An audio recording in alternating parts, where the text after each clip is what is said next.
Waouh, Seigneur. Voilà, on va continuer à chanter des cantiques le temps que les âmes, il y a encore des âmes qui rentrent dans l'église. Et après,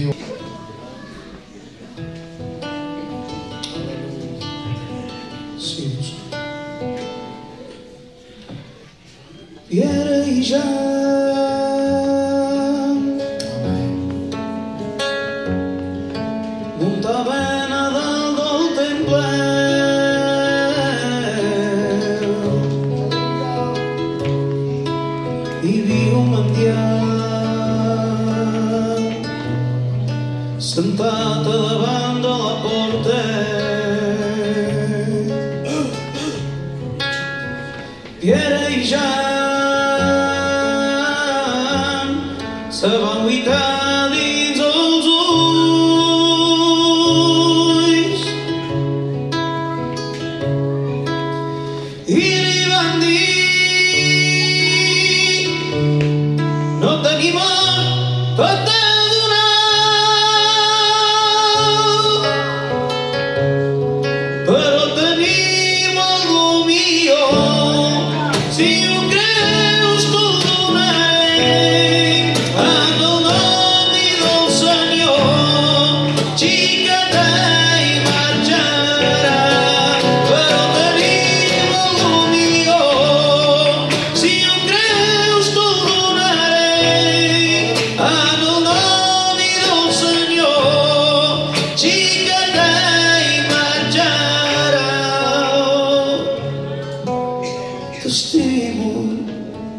t'estimo, Déu meu, t'estimi, Déu meu, t'estimi, per tot el que sé per jo. T'estimi, Déu meu, t'estimi, Déu meu, t'estimi, per tot el que sé per jo.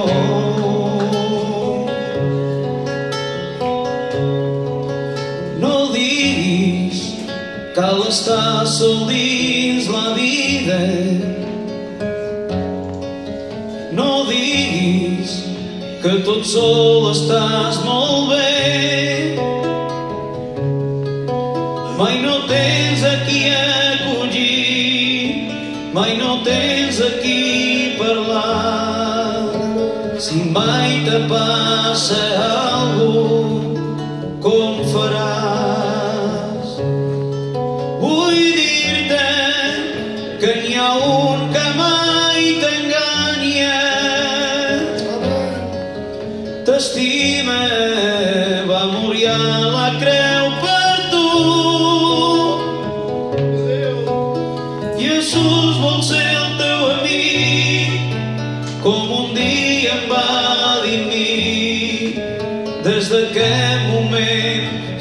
caminar també. Déu meu, deixa-me quedar un moment més al teu costat. Estic tan bé. Déu meu, deixa-me quedar un moment més al teu costat. S'està tan bé. T'estimi perquè saps dins la meva vida. Tu me cuides, tu m'animes. T'estimi, t'estimaré. T'estimi perquè et saps a casa meva. Tu me cuides, tu me guardes. T'estimi, t'estimaré. T'estimi, t'estimi, Déu meu, t'estimi. T'estimi, Déu meu, t'estimi per tot el que sé per jo. Pare meu, t'estimi.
Seigneur.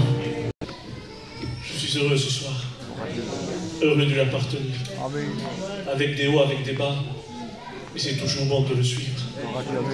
Ce soir, je vais vous raconter une expérience que j'ai faite avec Dieu. Ça fait un petit moment, et cela m'a fait du bien. Et je voudrais qu'aussi, à travers cette expérience, cela vous puisse du bien à vous aussi. Jésus, le cœur me bat sincère à l'heure. Vous savez, dans la vie chrétienne, il y a des hauts, il y a des bas. Il y a des moments que nous sommes forts avec Dieu, et il y a des moments que nous sommes découragés, affaiblis. Et pendant un moment, cela a touché mon cœur aussi. J'ai passé par des mauvais moments. J'étais mal, je ne priais plus, je n'avais plus une communion avec Dieu. Et un jour, le pasteur Dominique est venu chez nous, et il a prêché sur la communion. Il a prêché comme quoi Dieu nous attend chaque jour et il veut avoir ce moment avec nous, cette communion. Et il a dit, je voudrais que ce matin, c'était un culte, il y ait des personnes qui puissent s'engager avec Dieu. Et là, j'étais dans son coin, j'ai dit, c'est Seigneur, quelle réalité mon Dieu. Seigneur, je te demande pardon. Seigneur, je veux avoir cette vie avec toi, cette vie réelle avec toi. Et à partir de ces jours, où il a prêché, j'ai pris une décision de chaque matin de me présenter devant Dieu. Alors le lendemain, j'étais chez moi, j'étais seul, et j'ai prié Dieu. Et je priais, mais il semblait qu'il y avait comme un mur devant moi. Il semblait qu'il n'y avait rien. Et là, je priais, je disais, Seigneur, pourquoi il y a cela? Seigneur, si j'ai péché, je te demande pardon, mais qu'est-ce qu'il y a, Seigneur? Je voulais réellement, en ce moment-là, sentir la présence de Dieu, et mon cœur se fixait sur cela. Je voulais le sentir, et je ne sentais rien. Alors c'était un combat pour moi. Mais je disais chaque fois, Seigneur, c'est pas grave. Le principal, c'est que toi, tu m'entends.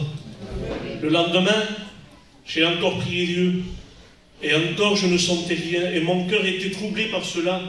Je disais, Seigneur, pourquoi? Je voudrais réellement te sentir, Seigneur, et je ne sentais rien. Alors, chaque fois, je disais, Seigneur, c'est pas grave. Le principal, c'est que toi, tu m'entends. Le lendemain, pareil. Le lendemain, pareil. Et à la fin, j'ai dit, Seigneur, je ne veux plus me troubler par cela. Seigneur, je voudrais aujourd'hui parler de toi à quelqu'un, témoigner de ton amour, Seigneur. Alors la journée s'est écoulée, c'était minuit. Le lendemain, le frère Ismaël faisait un jeûne pour les frères, le matin. Alors je suis allé chez moi. Et avant de rentrer chez moi, il y avait un petit groupe des rétrogrades. Ils m'ont appelé, ils m'ont dit, Giovanni, viens, quand Jésus viendra, que se passera-t-il? Alors moi ici, j'ai dit, quand Jésus viendra, il se passera ça, je parlais un peu avec eux. Et là, je suis allé chez moi, je suis allé dormir. Le lendemain, on s'est réveillé, on s'est mis à l'église. Et là, je priais pour moi. Je disais, Seigneur, qu'est-ce qu'il y a? Seigneur, qu'est-ce qu'il y a? Et là, je remercie Dieu. Parce que par sa grâce, Dieu m'a parlé. Il m'a dit des mots simples, mais combien cela a fait du bien à mon cœur. Il m'a dit, Giovanni, rappelle-toi d'hier. Qu'est-ce que tu m'as demandé? Et cela m'a éclairé. J'ai dit, oui, Seigneur. J'ai dit, Seigneur, que je voulais témoigner de toi. Et il m'a dit, Giovanni, quand tu pries chez toi, je t'entends. Quelle grâce que nous savons. Amen. Que le Créateur du ciel et de la terre, Amen. Quand nous prions, il est là pour nous écouter. Alléluia. À Jésus. Je dis cela, pourquoi? Je dis cela pour chaque frère et chaque sœur, que des fois ils prient pour une guérison, pour leur famille, pour leur enfant, et qu'ils ne voient pas la main de Dieu. Je veux te dire ce soir que Dieu t'entend, que Dieu est avec toi. Ne baisse pas les bras, peuple de Dieu. Malgré les mauvais moments, il faut prier. Malgré les mauvais moments, il faut avancer. Peuple de Dieu, avançons chaque jour. Que Dieu vous bénisse. Amen. Amen. Es grande tu fidelidad, incomparable. Nadie como tú, bendito Dios. Grande tu fidelidad.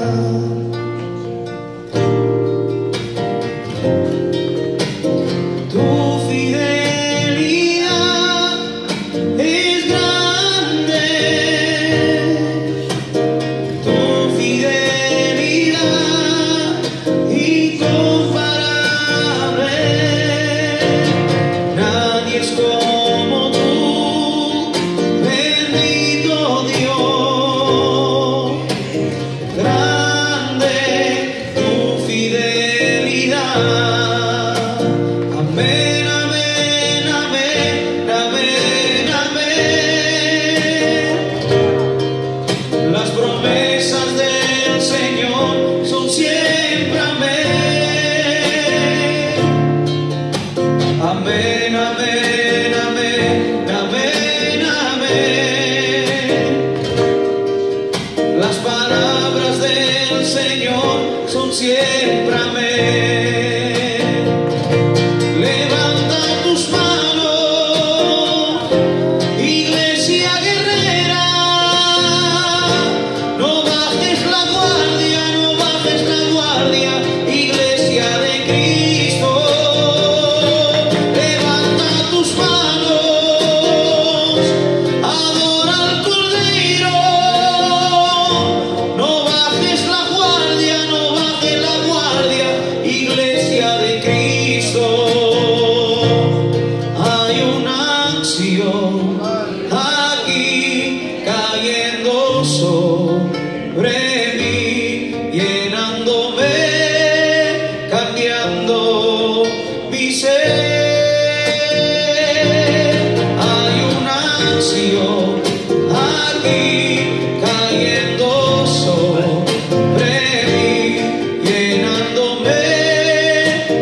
Santo, mi vida nunca más será igual. Gracias, gracias Señor, gracias mi Señor Jesús. Gracias Señor, gracias mi Señor Jesús. Y a los pies de la cruz, Cristo te llama, a los pies de la cruz, Cristo te llama, y a los pies de la cruz, Cristo te llama, a los pies de la cruz. Viens au pied de la croix, Jésus t'appelle. Jésus t'appelle, viens au pied de la croix. Jésus t'appelle, viens au pied de la croix. Yo me voy con él, yo me voy con él,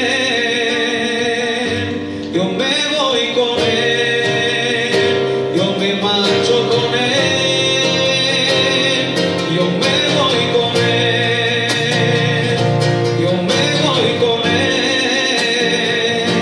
Yo me voy con él, yo me marcho con él, con Jesús de Nazaret. Gloire à Jésus. J'étais assis sur ma chaise. Je ressentais la présence de Dieu. Amen. Amen.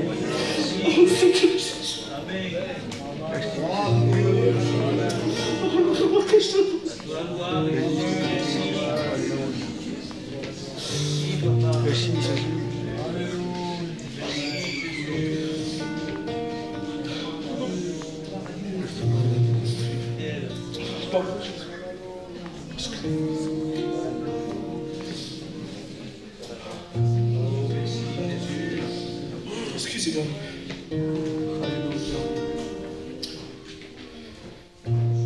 Mon cœur est dans la joie ce soir.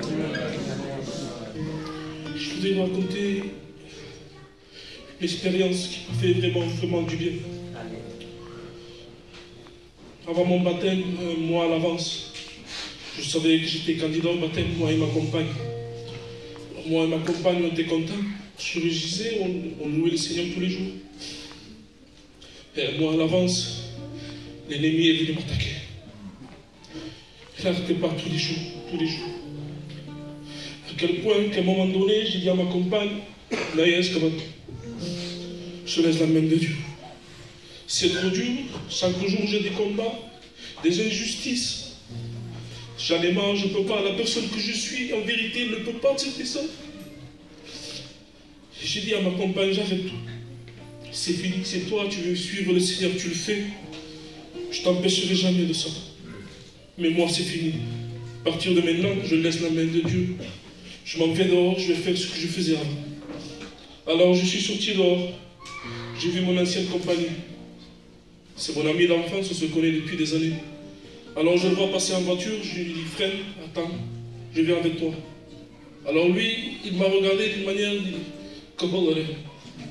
Je rentre avec lui dans la voiture, et heureusement que Dieu m'a donné des frères vaillants. Mes frères m'ont vu de loin.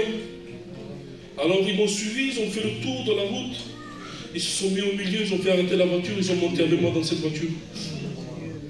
Ils sont montés, et sans rien dire, je savais qu'ils étaient là pour quelque chose, ils étaient là pour m'empêcher. Et j'ai béni le Seigneur pour ça. Amen. Ils sont montés dans cette voiture.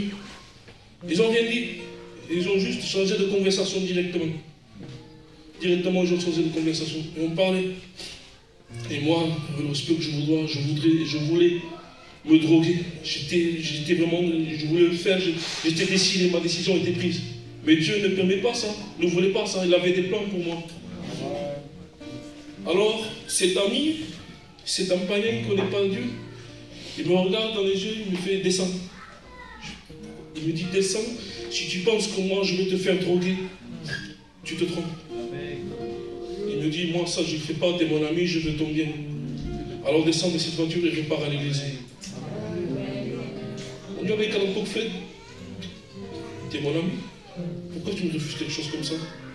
Il me dit, c'est pour ça, on est amis, on se connaît depuis qu'on est jeune, depuis qu'on est enfant. Je veux ton bien, descendre ici. Alors je suis reparti, mais toujours avec cette décision. Et pour faire plus court, je me suis confessé avec mes frères. Et un soir, on s'est vu à la maison de mon frère Giovanni. J'étais avec quelques frères, j'ai ouvert mon cœur à eux, j'ai vraiment parlé franchement. Et mes frères m'ont dit, on va prier, on va intercéder pour ça, c'est pas un problème. Alors je n'arrivais pas à prier. À un moment donné, je me suis mis à pleurer, j'ai dit, mes frères, je ne peux pas, je dois partir, je m'étouffe, je ne veux plus de Dieu. Et un frère me dit, il me regardait dans les yeux, et Dieu lui a révélé ma vie. Vraiment, il lui a dit, et ce frère m'a regardé dans les yeux, il m'a dit, Isaac, tes intentions, c'est de faire ça. Tu veux quitter la main de Dieu, mais tu ne sais pas vraiment pourquoi. Et il me disait des détails que personne ne savait, même ma compagne. Ma compagne, quand je lui ai dit, je veux laisser Dieu, s'est mis à pleurer. Elle me disait, tu crois que j'ai envie de revivre ce que tu m'as fait vécu? Alors il me donnait des détails. Mais mon cœur s'était endurci, c'était une pierre, c'était quelque chose d'imaginable. Il me relève, il me dit, ma vie comme ça, ça m'a impacté, ça m'a mis une crainte. Mais rien de plus, je suis reparti, toujours la même idée. Je dois faire du mal. Je dois me droguer, je dois faire quelque chose. Et un soir, Dieu m'a donné une compagne vaillante. Et ma compagne, elle intercède tous les jours pour moi, tous les jours. Moi, je ne la voyais pas, mais elle, tous les jours, se mettait à parler, prier. Et un soir, très tard dans le soir, on dormait, et l'esprit la réveille. Il lui met à cœur, il lui dit, mets-toi à genoux et prie pour ton mari. Prie pour lui, il a besoin de prier. Alors ma compagne, elle se lève, elle ne savait pas ce que c'est. Ça fait peur, on suit le Seigneur, ça fait 1 an. Elle se met à genoux, elle commence à prier, prêche. Et à un moment donné, il descend une onction particulière dans cette chambre. L'esprit la saisit, elle parle en langue. Et il sent une main se poser sur elle et la consoler. Elle pensait que c'était moi. Le lendemain matin, elle se réveille, on se réveille, elle me dit, excuse-moi si hier soir je t'ai réveillé. J'ai dit, non, tu ne m'as pas réveillé. Elle m'a regardé. Elle m'a dit, comment ça? C'est pas toi que tu m'as mis la main sur l'épaule, tu ne m'as pas consolé ce soir? Je dis, non, c'est pas moi. Qu'est-ce que tu me dis? Il me dit, oui, il y a une main qui s'est posée sur moi. J'ai senti quelque chose de bon. Alléluia. Quand elle m'a dit ça, je suis tombé, j'arrêtais pas de pleurer, de demander pardon. Parce que si même moi j'étais loin de lui, que je ne voulais pas de lui, je ne voulais plus de lui, lui me voulait quand même, il m'aimait quand même. Alors, on est tous chrétiens, un jour on doit passer par des faiblesses. Il ne faut pas se laisser abattre par l'ennemi. Dieu est bon, c'est la meilleure chose dans la vie. Alors si vous étiez comme moi, prenez courage, que Dieu vous bénisse. Amen. Enséñame a ver cómo estoy por dentro. Sé que soy lleno de defectos. Quiero ser mejor de lo que soy. Pálame, redéfame, si crees come riesci. Si tienes temerania de un sentir, sé que lo que fazes por meu bem. Y háblame, rompe por favor este silencio. Necesito oír tu voz de nuevo. Oírte hablar me hace sentir contento.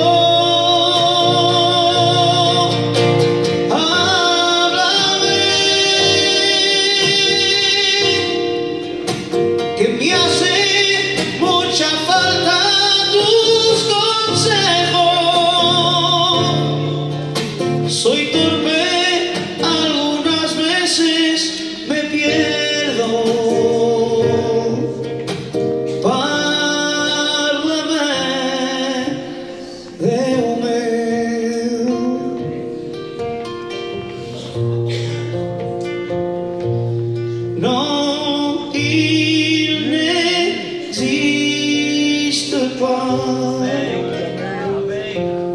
Un amour si puissant, si merveilleux pour moi que l'amour de mon Sauveur. Je n'ai besoin de rien, en lui j'ai tout trouvé,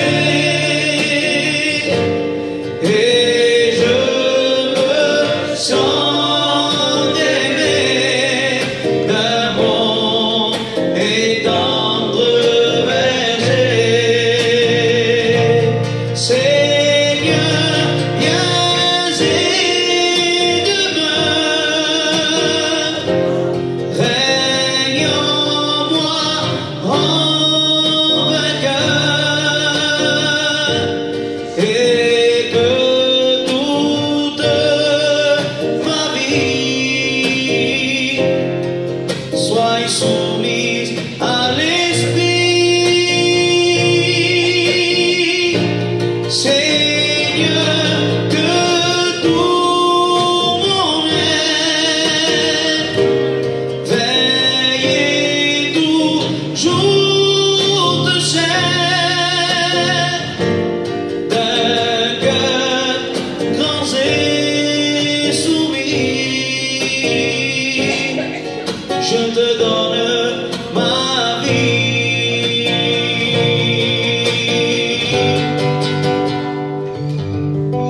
Oh Dieu, Sorabase Rebecca Sorabase Rebecca Indramayas lo Rebecca Andarabase Rebecca. Toi la gloire, Seigneur, ce soir. Seigneur, nous ne voulons pas chanter, mais te louer. Je veux t'adorer ce soir, Seigneur. Ensemble avec ton peuple, Dieu. Voulons te dire que tu es digne de louange en cette soirée. Eres digno y alabanza. Eres digno y alabanza. Tú eres digno y alabanza.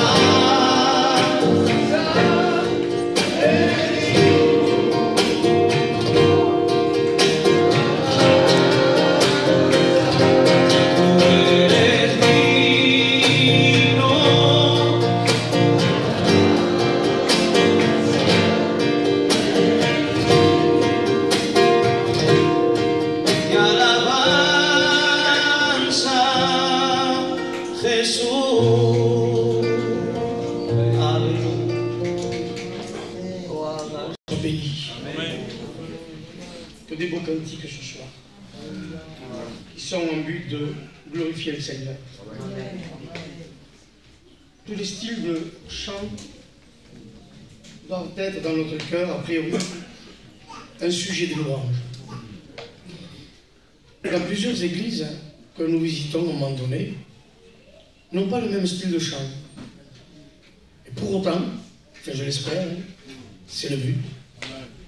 Même si le style n'est pas le même, c'est quoi le principal? C'est de louer le Seigneur. Amen. Je revoyais quelques cantiques que j'ai chantés après, avant de commencer la réunion, qui sont de 30 ans en arrière déjà. C'était un frère qui était vraiment à ce moment-là, à cette époque, très inspiré. Il faisait un cantique presque toutes les semaines. Et dans ce qu'il disait, dans les paroles, certainement il y avait le message qui se délivrait.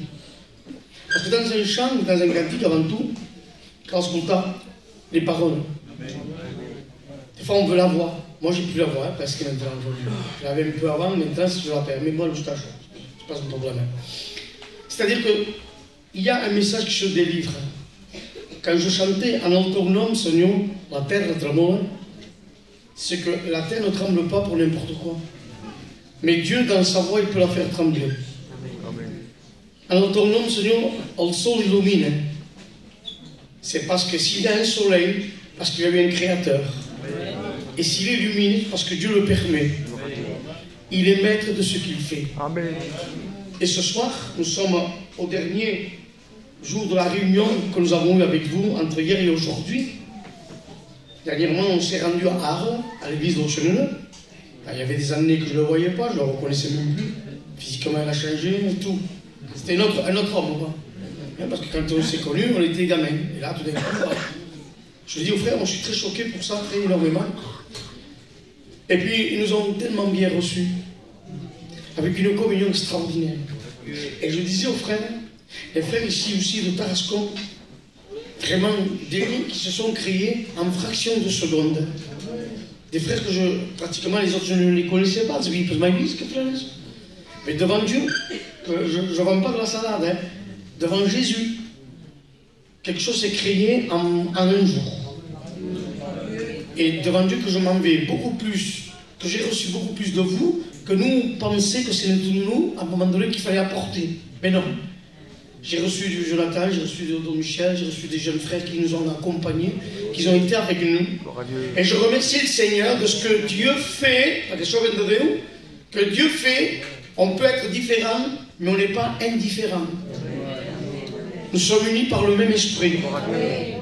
Et ce soir, avec la grâce de Dieu, non pas seulement avec de l'expérience, il y en a, c'est venu, c'est normal, les années 29 ans que je prêche, il y a un peu d'expérience et de la pratique tombée. Mais je ne m'appuie pas simplement qu'avec ça, c'est trop faible. On veut s'appuyer avec une conviction de Dieu. Le Saint-Esprit nous convainc. Il met dans nos cœurs quelque chose de spécial. Il peut y avoir des divers ministères avec des étages au-dessus. C'est vrai, il faut le reconnaître. Mais moi je reconnais aussi que nous avons tous en commun, tous les prédicateurs, dans tous les ministères, quelque chose qui nous met en relation, dans lequel nous sommes en commun, c'est que le Saint-Esprit nous accompagne. Et si ce soir, et ça je le dis pour sûr et pour certains, si tu es touché par une parole, je déclare ce que dit l'apôtre Saint Paul, que nous ne reposons pas sur des discours persuasifs. J'ai pas le discours persuasif. J'ai pas le langage et le vocabulaire intellectuel. Je dis tout simplement que la parole de Dieu. Et la parole de Dieu n'est pas que parole, elle est aussi accompagnée par le Saint-Esprit. Et le Saint-Esprit a un rôle primordial. C'est que tu ne dises pas, Paul a bien prêché, j'ai été touché. Non. Que tu dises, j'ai écouté la parole de Dieu. Et la parole de Dieu a touché mon cœur. Et je voudrais ouvrir avec un petit verset. Parce que c'est avec la Bible que nous voulons partir sur une piste. Nous voulons un socle.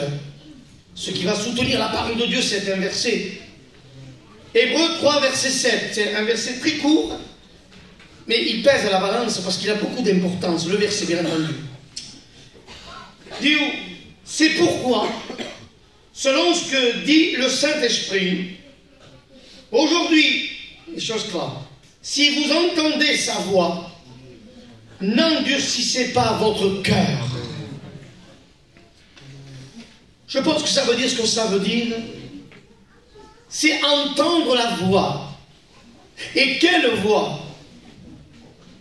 Si ce n'est que la voix de Dieu qui se révèle à chacun de nous. La voix de Dieu qui retentit depuis que la parole de Dieu est descendue dans le jardin d'Éden. Elle ne fait qu'à jusqu'à maintenant, en 2023, faire écho et venir nous lancer un message. Dieu ne veut pas que tu sortes de la même façon que tu es rentré. Possible, certainement, que tu es rentré un peu courbé, troublé, fatigué, problème, etc. On peut rentrer tellement courbé, mais quand on vient à Dieu et qu'on laisse les mains de Dieu se poser, qu'on laisse agir l'action du Saint-Esprit, alors automatiquement, on ne peut pas sortir de la même façon que nous sommes rentrés. Pourquoi? Parce que nous avons été impactés par la parole de Dieu, qui est une puissance. Et la Bible dit que Dieu a un message pour tous les hommes. Lorsque Dieu a parlé à Adam, il te parle à toi. Et puis, il y a différents messages qui viennent à nous. Je m'explique. Il y a des messages où Dieu utilise des avertissements. Il y a des messages où Dieu va prendre des préventions. Il y a des messages où Dieu va annoncer des jugements. Et il va y avoir des messages où il va y avoir la sentence. Il va y avoir des messages où cela nous fait découvrir l'amour de Dieu. Et puis il y a eu des messagers aussi. Les messagers ont été des anges, qui ont été des porteurs, des annonciateurs de la parole de Dieu. Les anges puis les hommes, les prophètes, qui disaient « Ainsi parle l'Éternel ». On les appelait les voyants de Dieu. Ces hommes avaient la révélation de Dieu, et puis ils allaient vers le peuple, comme le faisait Élie lorsqu'il leur a dit « Jusqu'à quand clocherez-vous des deux côtés ?» Ce qui voulait dire, bien entendu, qu'au peuple ne marchait pas comme Dieu le voulait. Combien de fois Dieu, et ça j'en suis sûr, pas besoin d'être Einstein pour dire ça, j'en suis sûr qu'il y a plusieurs façons, plusieurs fois où Dieu t'a parlé.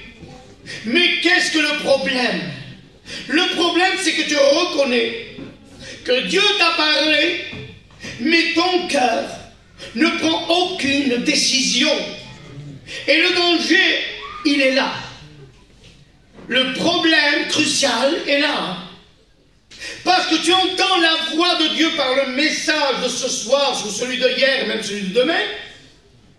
Tu reconnais que Dieu est en train de révéler certaines choses dans ton cœur.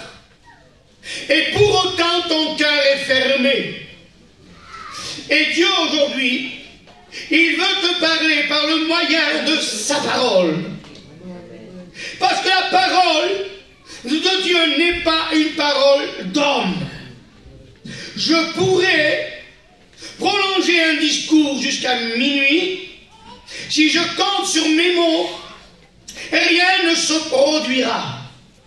Par contre, il dit Seigneur, que je sois un outil entre tes mains, et que moi je me taise, et que toi tu parles. Alors la parole de Dieu devient un marteau. Et je bénis Dieu pour ce marteau qui sort du ciel, dans la main de Dieu, qui est l'image de la parole. La parole de Dieu est un marteau qui va briser, comme dit la Bible, l'endurcissement qui se produit. Le danger, Daï, c'est de venir simplement dans la réunion et finir par dire on se sent bien. C'est bien les réunions, c'est bien les missions, c'est bien les cantiques, c'est bien ceci, c'est bien cela. Mais les décisions ne se prennent pas. Et on a peur que tu viennes te christianiser sans être converti et sans appartenir à Jésus. Nous avons peur et crainte que tu rentres dans le piège qu'on appelle le piège de la religiosité. Certaines personnes s'habituent aux réunions et encore aujourd'hui, ils ont un pied dans le monde. Parce qu'il y a une grosse pierre qui est installée dans leur cœur et qui ne sont pas prêts ni aujourd'hui ni demain de prendre une décision. Je vais te dire une chose. Il y a la parole de Dieu. Elle est une révélation. Elle est une impact dans ton cœur. Et ce soir, Dieu te dit qu'il est temps que tu prennes une décision. Amen. Et que tu viennes à Jésus. Amen. N'arrange rien. Lui va s'occuper de toi. N'essaye pas de te délivrer de quoi que ce soit. Ce ne serait pas une délivrance. Ce serait une abstinence. Te priver de certaines choses, ce qui est bien, mais qui ne fait pas de toi celui qui a rencontré Jésus. Tu as simplement évité pendant un temps de te priver de certaines choses, par respect pour Dieu. Mais ce n'est pas ça que Dieu désire, parce qu'il n'y a aucune action de Dieu dans cette affaire. Mais dans l'affaire que Dieu te dit ce soir, c'est que Dieu ne veut pas que tu sois celui qui va se priver, mais Dieu veut venir pour te délivrer. Parce qu'il est le Dieu non pas de l'abstinence, mais il est le Dieu de la repentance et de la délivrance. Il veut aujourd'hui que tu sois clair, que ton esprit comprenne que le message est un message, que tu ne dois pas fermer ton cœur. Mais Dieu t'appelle ce soir à ouvrir ton cœur et à te tourner vers la grâce, ce cadeau immérité. C'est ce que signifie le mot grâce. Veut dire cadeau que je ne mérite pas. Alors si je ne mérite pas, c'est quoi ce cadeau? C'est l'amour de Dieu en Jésus-Christ. Et il veut que tu sortes de ce lieu complètement délivré. Tu dis dans ton cœur, ça ne marchera pas. J'ai essayé. C'est bien, le problème, c'est parce que tu as essayé. Et que tu n'as pas laissé faire Dieu en toi. Combien donc de personnes ont connu des tas de problèmes d'aujourd'hui, des addictions assez fortes, des liens assez importants. Ils ont voulu rentrer dans des cures, dans des hôpitaux. Ils ont voulu s'enfermer, ne pas sortir. Mais il n'y avait pas la délivrance. Un homme a dit, prenez un homme qui est loin de la civilisation. Un genre, excusez-moi, du monde sauvage, puisqu'il est loin de ce qui est normal. Et cet homme, vous allez l'habiller, un costume, cravate, ses cheveux bien coupés et une Bible sous le bras. Cet homme va rentrer dans la salle. Quand on va le regarder, on dira, mais c'est pas un pasteur, lui. Il vient d'où? Qui c'est qui l'a invité? Son apparence te démontre qu'il y a un changement. Il a une apparence de pasteur. En plus, la Bible sous le bras, peut-être c'est lui qui va prêcher. Mais à l'intérieur, il n'y a aucun changement. Car s'il était dans la jungle, comme on dit, dans un endroit assez replié, avec cet instinct de sauvage, on a changé son apparence, mais son intérieur n'a pas changé. Un Dieu ne vient pas pour changer l'extérieur, mais Dieu vient changer l'intérieur. L'histoire avec Dieu commence à l'intérieur. Ce que Dieu est capable de faire, c'est ce que les hommes, la médecine, ne peuvent pas accomplir. La Bible dit, si tu entends ma voix, la voix de Dieu, qui depuis plus de 6000 ans est en train de se révéler, si tu entends cette voix, il te dit, n'endurcis pas ton cœur. Il t'appelle à quoi? À ouvrir ton cœur. À seule fin que la parole de Dieu fasse de l'effet dans ta vie. La Bible dit ainsi, écoutez-moi bien, premier livre des Corinthiens 2, verset 4, il dit, et ma parole, et ma prédication n'ont pas été en parole persuasive de sagesse, mais une démonstration de l'esprit et de puissance. Des hommes qui sont en prison, des hommes qui doivent purger des peines, des hommes qui ont commis des délits assez importants, qui ont été des vendeurs de drogue, des hommes qui ont commis des choses horribles. Aujourd'hui, nous les retrouvons dans nos églises. Nous les retrouvons avec leur Bible dans leurs mains. Nous les retrouvons même jusqu'à aller devenir des prédicateurs de l'évangile. Il y avait un gangster, dont je ne me souviens plus son nom, Gaston Loré. Cet homme était un véritable gangster, pas de pacotille. Et un ange de Dieu s'est révélé à lui dans la prison. Il s'était ouvert les veines. Et le sang, excusez-moi, était en train de couler et presque de sortir de la porte. Mais un ange s'est révélé à lui. Et il lui a annoncé un message. Cet homme ne s'est pas mort dans la prison. Il a reçu une bénédiction dans un lieu impossible, dans un état qu'on ne pouvait pas. Mais seul Dieu a produit cela. Seul Dieu a permis cela. Dieu a fait d'un gangster un homme de Dieu. Un homme qui avait un revolver sur lui. Il a changé son revolver pour avoir la parole de Dieu. Il devient un serviteur. Et il devient un homme de Dieu. Dieu est capable de faire des grandes choses. Est-ce qu'on le croit? Amen. Dieu transforme ce que personne ne peut faire. Écoutez-moi bien ce que dit la parole de Dieu. Il y a une différence entre le doute et l'endurcissement. Avant, je ne faisais pas la différence. C'était pour moi les deux mots pareils, dans le même sens. Écoutez-moi bien maintenant. L'endurcissement, qu'est-ce? Une perte progressive ou totale de la sensibilité. Et par cela, on devient insensible et inaccessible. Par contre, écoutez-moi bien, le doute, c'est un état d'esprit qui est incertain de la réalité et de la conduite à adopter devant une circonstance. L'incrédulité est forte parce qu'on devient insensible. On a beau écouter la Bible, la parole de Dieu, le cri sur la croix, le sang versé, l'œuvre de la croix, rien ne nous fait rien. On peut nous chanter tous les cantiques qu'on connaît, toutes les prières qu'on pourrait entendre, rien ne se produit. On voit des miracles aujourd'hui, des délivrances, quelque chose de Dieu vraiment très fort, et les gens sont là. Ben, il fait venir à mon église là où je suis, au frère Miloko de Carcassonne. Son petit-fils était atteint de plein de maladies importantes d'aujourd'hui, noi de 15 ans. Et c'était tellement grave, que je me disais, ça va mal se finir. Il faisait des chimios, c'était des bombes à l'intérieur. C'est ça la chimio, mais des fortes, une petite chiche. Et puis, dans la persévérance, on avait fait des chaînes de prière, des jeûnes, pas que nous, mais dans les églises différentes.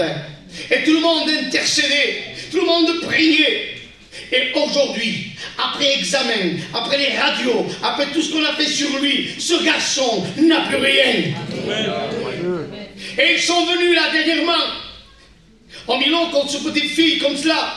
Et il a témoigné. Il n'a pas pu prêcher parce qu'aujourd'hui c'est ce témoignage qui doit mettre en valeur de ce que son fils, son petit-fils était condamné. Que la médecine n'avait plus rien à dire, ni à faire.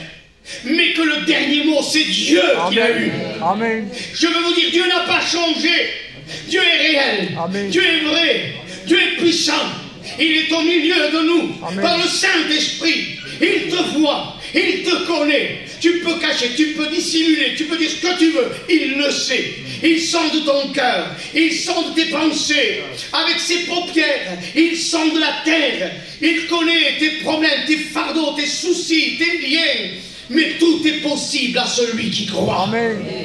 Dieu n'est pas limité. Il y a des choses qui sont géantes et grandes, importantes, mais elles se finissent, elles se usent, elles vieillissent, elles ont une limite. Mais rien ne peut empêcher, je dirais, la grâce de Dieu de se manifester dans ta vie.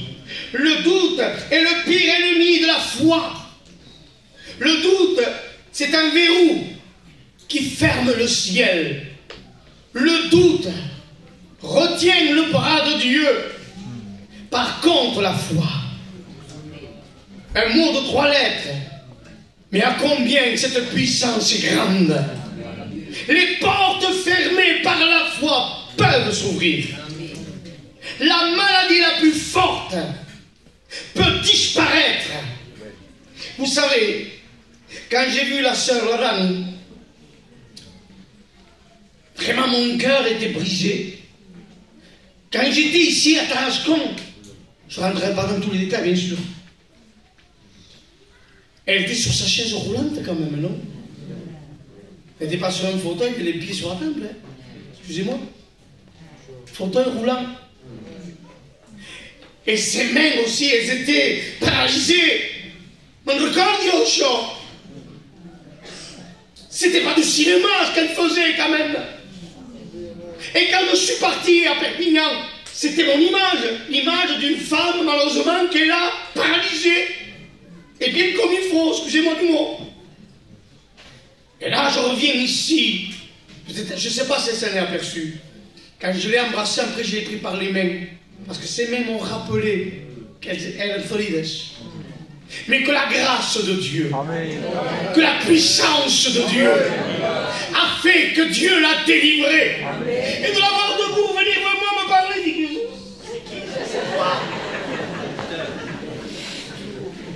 vous êtes habitués, mais moi non. C'est qu'en figure de mon place. Moi je suis parti 36 ans après. Et je reviens. Tout d'un coup je ne l'ai pas reconnu de son nom. Oh Jésus. J'ai resté brisé dans mon cœur de voir que Jésus n'a pas changé. J'ai pas vu simplement la langue, mais j'ai vu un miracle de Dieu. J'ai vu la puissance de Dieu agir. J'ai vu comment Dieu n'a pas changé. Dieu n'a pas changé. Dis ce que tu veux, critique comme tu veux, tu ne changeras pas la parole de Dieu. Elle est la vérité. Je connais des hommes, pas spécialement dans la relation, des hommes, vous comprenez, des grands bandits, du banditisme, des hommes qui faisaient du grand trafic d'exportation d'armes. Et d'autres choses que je ne peux pas dire, que c'est un peu délicat, ma gêne de parler de choses. Ils étaient dans le milieu du banditisme. Vous n'aurez jamais misé un seul euro pour dire à quels hommes se convertiront. Mais un jour, ce fut le jour de Dieu. Il y a eu la parole de Dieu. Alléluia. Le marteau, comme je vous ai dit, je reviens sur ce marteau, il est efficace encore aujourd'hui. Ce marteau a tapé dans leur vie, dans leur cœur, dans leur endurcissement, le doute, je ne sais pas. Il est venu ce marteau, bam, et il a frappé là où il fallait, parce que Dieu s'est frappé. Amen. Et aujourd'hui, ces hommes, ce sont eux les responsables à Marseille. Ce sont eux les membres du comité. S'ils avaient un revolver derrière la veste, ce sont maintenant des hommes qui proclament l'évangile. Ce sont des hommes qui prient, qui adorent Dieu, qui glorifient le Seigneur. Alors ne viens pas me dire que c'est impossible pour toi, parce que moi je te lance un verset. Ce qui est impossible aux hommes est possible à Dieu. Tu voudrais tellement que ton fils se convertisse, ta fille se convertit, ton gendre ou ton compagnon. Parce que quand on a des inconvertis à la maison, ça dépend comment c'est terrible, c'est dur, c'est difficile. Quand l'homme rentre tard et qu'il vit des choses qui ne sont pas jolies et qu'il fait des choses qui ne sont pas jolies, ça vraiment touche ton cœur. Mais aujourd'hui, sache une chose, que tu es venu au bon endroit. Amen. Là, simplement, tu es venu devant Dieu. Et Dieu te dit, ne crains pas, ne doute pas, mais crois en ma parole. Amen. Christ a dit à Marthe, si tu crois, c'est une condition spirituelle, si tu crois, tu verras la gloire de Dieu. Tu verras ton fils, ton petit-fils, celui qui rentre tard, que tu as peur à quelle heure il rentre, celui qui met des soucis dans ton cœur. Si tu crois de tout ton cœur, si tu ne doutes pas, tu verras les chaînes tomber. Parce qu'il n'y a aucune chaîne qui résiste à Dieu. Toi, tu vois les choses, moi aussi, comme une montagne. Je ne pourrai jamais monter cette montagne. Elle est trop grande. Cette épreuve, pour moi, est insupportable. Mais ne dis plus maintenant à Dieu que tu as des grands problèmes. Mais dis à tes problèmes que tu as un grand Dieu. Amen. Et ce Dieu que je te prêche n'est pas un Jésus mort simplement, mais il est le Jésus ressuscité. Amen. Écoutez-moi, j'ai écrit une citation, c'est une citation, dis où? Si tu ne prends pas la décision de changer ton cœur, Dieu permettra des situations pour le briser. Est-ce que ça vous plaît, ça? Je vais le répéter. Si tu ne prends pas la décision de changer ton cœur, Dieu permettra des situations pour le briser. Je dirais que le doute est neutralisé par l'onction de Dieu. Aujourd'hui, Dieu veut faire tomber les écailles des yeux. Alléluia. Aujourd'hui, Dieu veut éclairer ton cœur. Amen. La lumière du monde nous éblouit. La lumière de Dieu nous éclaire. Amen. La Bible dit ainsi, le livre de Jacques, 1 verset 6, quelques versets des fois. Celui qui doute est semblable au flot de la mer, agité par le vent et poussé de côté et de l'autre. Quand il n'y a pas la foi, quand il n'y a pas Jésus, on ne sait pas où on va. On cherche des situations, des méthodes. On essaie à se débrouiller, le système D, essayant de trouver une solution, essayant de faire mieux, de s'améliorer. Jésus ne veut pas t'améliorer. Il veut te transformer. Il veut changer ta vie. Il veut faire de toi une nouvelle créature en Jésus-Christ. Il veut que tu connaisses quelque chose qui est important. Le brisement de Dieu par le Saint-Esprit. Un homme peut te parler une conversation et te faire du mal, il t'a brisé, mais c'est une parole d'homme. Mais la parole de Dieu, son brisement n'est plus le même. Le brisement à l'intérieur se produit comme une construction. Tu viens de réaliser en fraction de seconde que tu es un pécheur, privé de la gloire de Dieu, et que tout d'un coup une porte s'ouvre, c'est la grâce. Aujourd'hui, si tu entends la voix de Dieu, n'endurcis pas ton cœur. La parole de Dieu, elle est là, dit la Bible. Elle vient la foi de ce que l'on entend. Sur Internet, on trouve presque tout. Sur des sites différents, on peut acheter ceci, on peut acheter cela, même à des petits prix. D'accord? Par contre, la foi, tu ne la trouves pas sur un site d'Internet. Tu peux fouiller, tu peux taper tout ce que tu veux, tu ne trouveras pas. La foi se trouve dans sa parole. Alléluia. Si tu entends sa voix, si tu reçois la voix de Jésus dans sa parole, elle va créer en toi la foi. Elle va te procurer cette foi qui te permettra, oui, je crois en Jésus. Tu seras capable de dire ce soir que Christ est vivant, que Christ est réel, qui n'a pas changé. Hébreux 13:8, il est le même aujourd'hui et éternellement. Amen. Hier aussi, mais aujourd'hui il n'a pas changé. Ce qu'il faisait des tas d'années en arrière, tous les miracles que nous avons vus, que nous avons connus, lui n'a pas changé tant que l'Église sur la terre. Le Christ est capable de délivrer, de changer, de transformer, de guérir. Amen. Rien ne peut l'arrêter. Il est celui qui fait des choses extraordinaires. Écoutez-moi bien. Le problème, lorsqu'il est là, qu'est-ce qu'il fait? Il nous fait peur. Et il nous fait reculer. On pourrait l'imager, le typifier comme Goliath, qui pendant 40 jours, 2 fois par jour, insultait et défiait l'armée d'Israël. Puis on est capable, il y avait Saül qui portait une tête à tout Israël. Il y avait Shama, Abinada, Eliab, les fils d'Isaïe, les frères de David. Des hommes vraiment dans le métier, dans ce travail, d'être un guerrier avec l'épée. Et personne ne s'avançait. Un homme, un jeune homme que tu dis, vas-y, je passe, il te fallait ce matin. Déjeunant tout chemin. Laissant le roi Saül, mais t'es pas plus que toi. Qu'est-ce que tu fais maintenant? Il va te broyer. Voilà ce qu'on voit le problème, comment on le regarde. Comme impossible. C'est impossible que ça s'arrange. Mais ce jeune homme, c'est celui qui voit Goliath. Et il dit, Goliath, tu viens avec la lance. Il a tout. Lui, il n'a pas cela. Il n'a pas de lance. Il n'a pas de javelot. Il n'est pas armé comme lui. Une fronde et 5 pierres. C'est pas équitable. C'est pas un combat normal. Il faudra annuler ce combat. Mais Dieu le permet. Dieu le veut. Amen. Pour qu'une arme qui est faible à la base puisse aller faire terrasser un géant de plus de 3 mètres, armé jusqu'aux dents. C'est ça ce que Dieu fait. L'impossibilité. Retenez David, ne le laissez pas aller. Mais attendez, vous n'avez pas entendu ce qui est de David? Il ne faut pas le retenir, au contraire, laissez-le aller. Pourquoi? Parce qu'il y va au nom de l'Éternel. Amen. Cette victoire a eu lieu parce que David, en disant que Dieu le délivrerait de la main du Philistin, ça c'est le langage de la foi. Aujourd'hui, tu regardes ton problème comme un Goliath. Non. Et tu as peur. Et ça fait peur. Mais Dieu permet un Goliath dans ta vie. Une épreuve, une montagne, afin de faire sortir le David qui est en toi. Le David qui est l'image de la victoire. C'est fini la défaite. C'est fini celui qui baisse les bras. C'est fini celui qui renonce, qui dit moi je ne peux pas. C'est bien de reconnaître qu'on ne peut pas. Mais c'est bien aussi de reconnaître qu'avec Dieu, nous pouvons faire des exploits. Amen. Dieu renverse les murailles de Jéricho. Dieu terrasse les géants Goliath.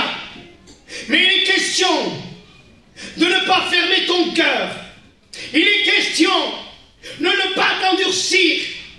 Laisse l'action de Dieu se produire. Laisse que Dieu prenne ton affaire en main. Si tu te confies en Jésus, tu verras l'action de Dieu se manifester. Ta maladie, tu en seras guéri. Tes liens vont tomber aujourd'hui. Oui, par une action de foi, par une conviction de chrétien que nous sommes. Et rien ne résiste à Dieu. Amen. Même pas Pharaon, qui était une puissance et une armée grande à cette époque-là. Il a fléchi les genoux devant la puissance de Dieu. Qu'est-ce qui te tient lié ce soir? Quel est le Goliath qui te tient par la gorge ce soir? Quelle est l'addiction dans laquelle tu ne peux te sortir? Il y a beaucoup, excusez-moi, des mots. Aujourd'hui, la mode, et surtout des jeunes, c'est la drogue. Perpignan, c'est infecté. Les rues, notre quartier qu'on appelle quartier Saint-Jacques, c'est un bidonville. On voit un drive de la drogue, comme si vous disiez à McDonald's. Mais c'est pas le McDonald's là. C'est la drogue en veux-tu en voilà. Ils prennent maintenant des genres de bouteilles de bonbons d'azote avec un genre de ballon et ils prennent cela et ils sont en train de devenir malades et fous. Il y a un jeune qui est tombé comme ça en arrière sans savoir pourquoi. Vraiment, c'est une misère totale. Et on se dit maintenant devant cela, qui pourrait renverser cela? Qui pourrait donner maintenant à des jeunes comme cela de devenir des chrétiens? Je dis c'est possible. Amen. C'est possible, Dieu le fait. Amen. Alors nous allons arrêter de se mettre des barrières, de croire que toi tu es le pire des pires et que pour toi Dieu ne peut rien faire.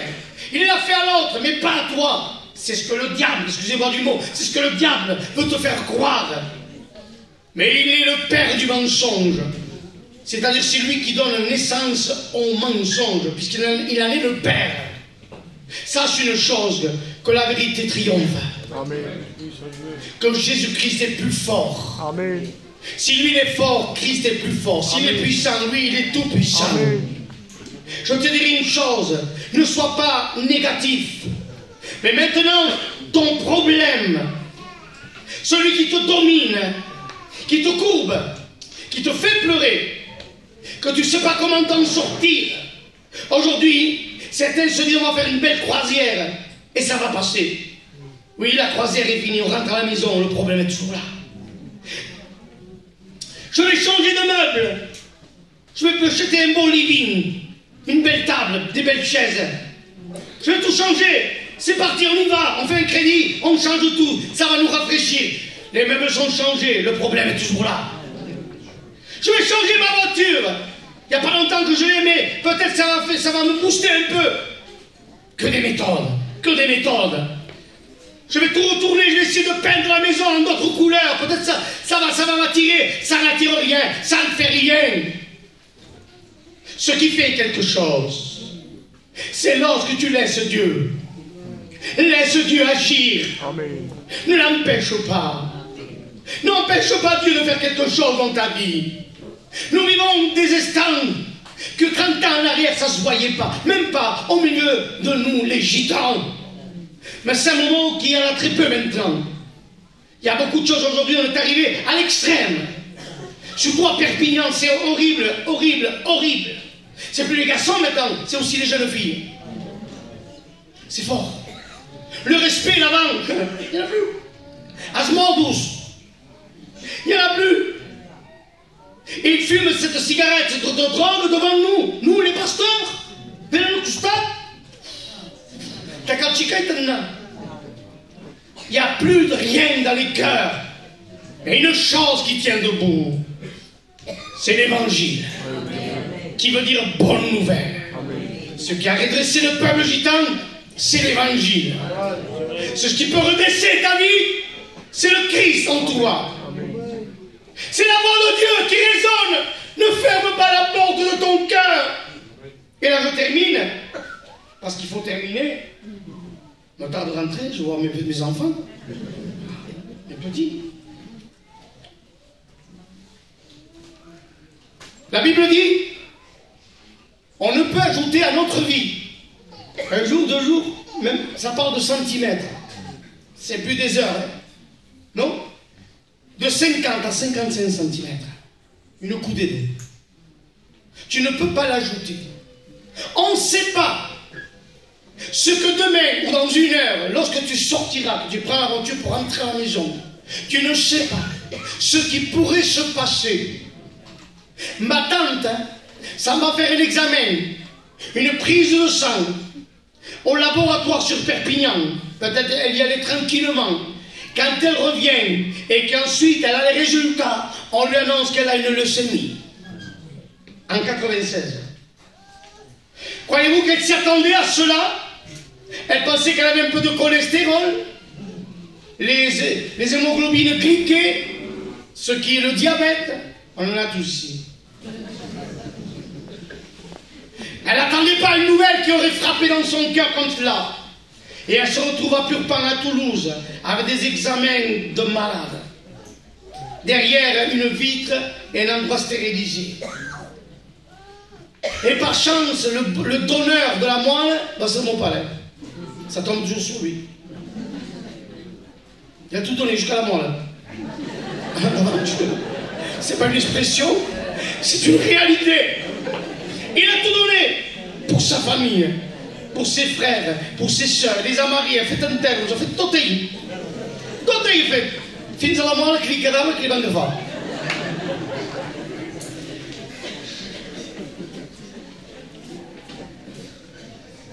Ne remets pas au lendemain. Ne remets pas au lendemain ce que tu peux faire ce soir. Amen. Amen. Parce que tu entendras une voix trop tard. Si mais je venais à la réunion, trop tard.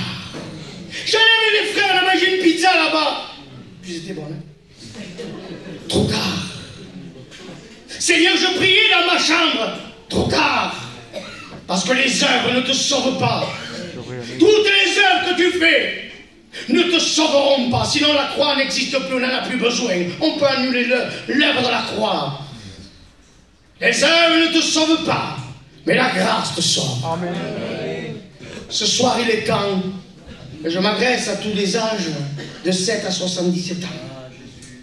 Parce que le salut est d'une taille universelle. C'est pas pour certains et pas pour d'autres. C'est ce qu'on fait nous, on fait des choix. Des ou pas. Ce soir il t'appelle. Je me suis converti très jeune. 36 ans aujourd'hui que j'appartiens au Seigneur. Voyez-vous, des ailes derrière le dos, il n'y en a pas. J'ai beau regarder, jamais j'ai vu une aile qui... Non.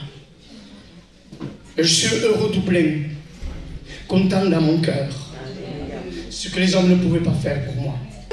J'étais maudit. J'étais un... Bon, je me croyais que j'étais possédé. Tellement que j'avais quelque chose de diabolique en moi. Il dit pas ce jour. La drogue, je la prenais comme des cachets, des M&M's. Je me défonçais, excusez-moi des mots, mais à mort et mort. N'importe quelle drogue qu'on me donnait, je regardais même pas sur la notice, je la prenais, j'aurais pu mourir d'un coup. Je me piquais, excusez-moi, sans savoir le faire, je faisais faire par les autres. T'es mais tout, fais-vous. Et puis j'avais une haine, une haine. Parce que je ne comprenais pas que mon père faisait tout pour me sauver de là. Et j'aurais voulu lui faire du mal, l'écraser avec la voiture, le faire mourir. J'avais un plaisir de vouloir lui faire ces choses-là. C'est pas maintenant, hein. On est comme ça ensemble. Comme ça on est. Il m'appelle pour toutes choses. Je suis darty, je suis mécanicien, j'arrange tout à la maison. Je sais rien faire. Et puis le Seigneur m'a regardé. Toi, tu m'aurais pas voulu parce que moi, si je viens chez toi, je vole tout de la maison. Mais le regard de Dieu s'est posé sur moi. Il m'a regardé. Je ne valais pas un centime. Mais aux yeux de Dieu, j'avais de la valeur. Il m'a aimé non pas pour ce que je faisais, mais pour ce que j'étais. Pour la misère de mon péché. Et pour la haine qui était dans mon cœur. Ce que personne ne pouvait faire pour moi. Il a fallu une grâce particulière. Il a fallu un marteau. Oh, ce marteau est extraordinaire. Il frappe encore aujourd'hui, en 87. Il a frappé sur mon cœur, sur ma vie. Et il a fait de moi ce que toi jamais t'aurais juré.